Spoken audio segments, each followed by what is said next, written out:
Bonjour les amis, j'espère que vous allez bien. Vous allez à la suite un court extrait d'un enseignement qu'on donne au temple qui est un descriptif historique qui montre comment on est sorti de la pensée traditionnelle et gnostique du Moyen-Âge et comment on est arrivé à la pensée moderne avec son idée d'être humain transhumain. Est-ce que vous êtes prêts? 1, 2, 3, c'est parti.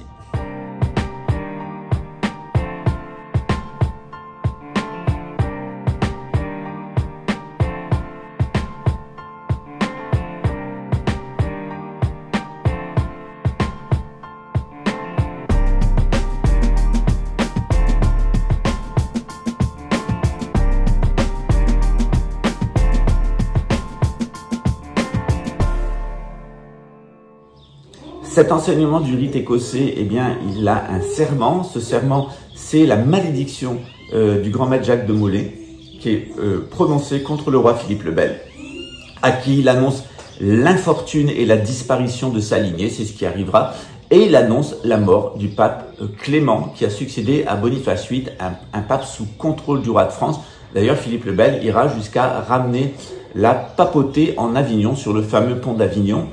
Tant que le pont d'Avignon, qui est le symbole du pouvoir spirituel, sera là, c'est ce qu'on appelle le pontifex, eh bien, la France sera une sorte de petit empire maléfique au centre de au cœur de l'Europe.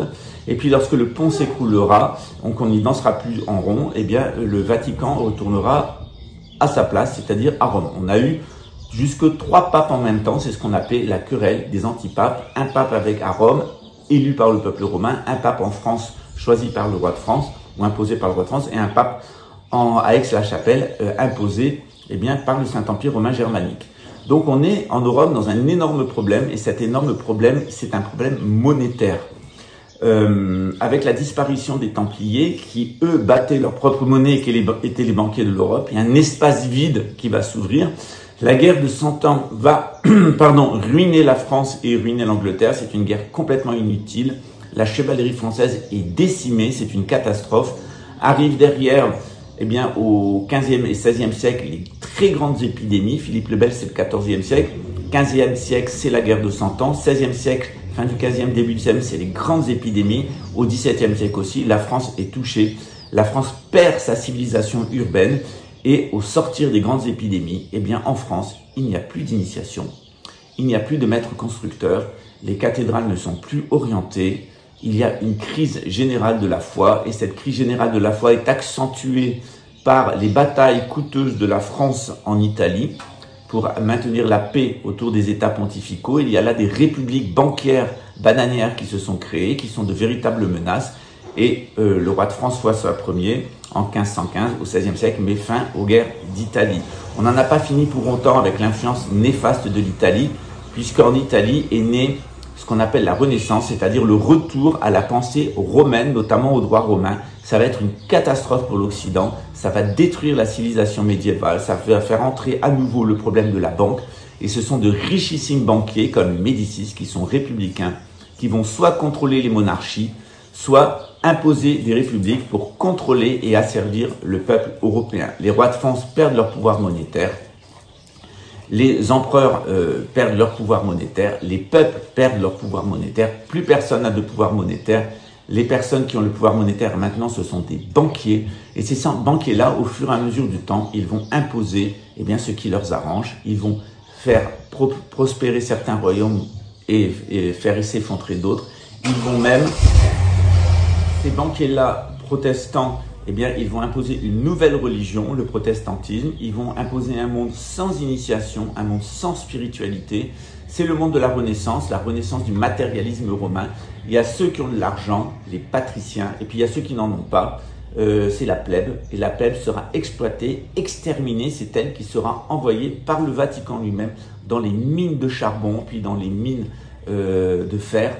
Et c'est elle qui ira mourir dans les usines. À la fin du 19e siècle, on a pratiquement, en Europe, exterminé la classe populaire. C'est-à-dire que ça soit en Allemagne, en Belgique, qui est la première puissance mondiale à l'époque, en Angleterre et en France, et bientôt en Italie, la révolution industrielle, à la fin du 19e siècle, va provoquer une extermination de la classe populaire. L'Europe est en mal de main-d'œuvre, et on va aller chercher cette main-d'œuvre dans le sud de l'Italie, dans le sud de l'Espagne, en Afrique du Nord et puis en Europe de l'Est parce que les pauvres ont été véritablement exterminés dans les usines du grand capital protestant. Vous le voyez, la machine actuelle, elle est en route depuis très longtemps, au moins depuis le XIVe siècle avec Philippe le Bel. Elle va arriver à sa fin, elle va arriver à la fin de sa logique. La fin de cette logique, c'est la monnaie numérique. La monnaie numérique marquera la fin de la monnaie, mais on devra d'abord passer par la monnaie de la bête, une monnaie imposée à tout le monde, une monnaie électrique, la bête qui monte de la terre, c'est l'électricité, une monnaie électronique qui exigera que vous soyez fiché au front et au doigt, vos empreintes et la reconnaissance faciale, et qui demandera que vous adoriez l'image de la bête, c'est-à-dire l'image que cette bête électrique et que ces banquiers donnent de l'être humain. Cette image de l'être humain, elle est complètement monstrueuse, c'est l'image du transhumain. Après le nazi, le arien, qui était le nouveau modèle de l'homme supérieur qui allait dominer le monde. On a vu combien de temps ça a duré. Voilà, c'est un échec total. Après l'homme soviétique qui allait dominer aussi l'univers pour toujours. On a vu ce que ça a donné avec Tchernobyl.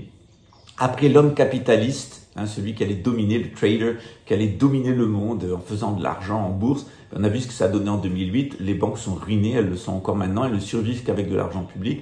On a maintenant la proposition de créer un transhumain, c'est-à-dire un homme dont l'immunité soit gérée par des nanotechnologies, dont la pensée va être gérée par l'intelligence artificielle et dont on détruit les aires du cerveau et les aires latérales ici des lobes temporaux qui sont impliqués ici dans l'empathie envers les autres et ici dans la relation à Dieu et la spiritualité. Sans spiritualité, sans empathie pour les autres, l'homme ne fonctionnera plus qu'avec son cerveau reptilien. Il deviendra froid comme un glaçon, Nogelo Nakara, et ça sera un homme mauvais, extrêmement mauvais, dominé par l'intelligence artificielle, les bases de données, la rationalité.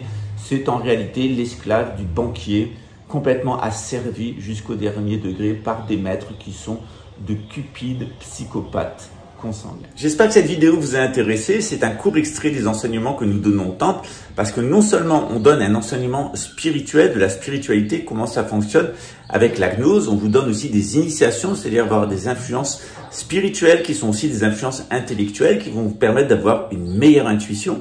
Et puis on a aussi la voix des ancêtres, parce que ça c'est la voix des dieux. On a aussi la voix des ancêtres où on travaille véritablement sur nos aspects mémoriels pour pouvoir arriver à nous en détacher puis retrouver un équilibre avec la nature. Donc aujourd'hui dans cette vidéo vous avez un très court aspect. N'hésitez pas à prendre des cours au temple, on a quelquefois des bourses, vous ne payerez rien du tout. La plupart des cours sont payants, quelques cours sont gratuits, notamment tout ce qui vous est donné en ligne. C'est simplement pour vous donner un aperçu. Vous ne comprendrez pas le nouvel ordre mondial et vous vous laisserez piéger par les conspirationnistes si vous n'avez pas les bases en matière historique et les bases en matière religieuse et spirituelle qui vous permettent de comprendre très efficacement dans quelle situation nous sommes. Vous voyez, c'est ça le monde moderne, c'est toujours du bruit, du bruit, du bruit, du bruit, du bruit. Et dans ce bruit, on ne s'entend plus, on ne sait plus quoi penser, on est complètement désorienté. Moi, ce que j'essaye de vous faire trouver à travers nos institutions ici au Brésil, nos 3 temples, c'est de retrouver la boussole qui vous permettra de vous sortir de cette situation qui est vraiment difficile et préoccupante, qui est cette situation de l'avènement d'une gouvernance mondiale. À très bientôt.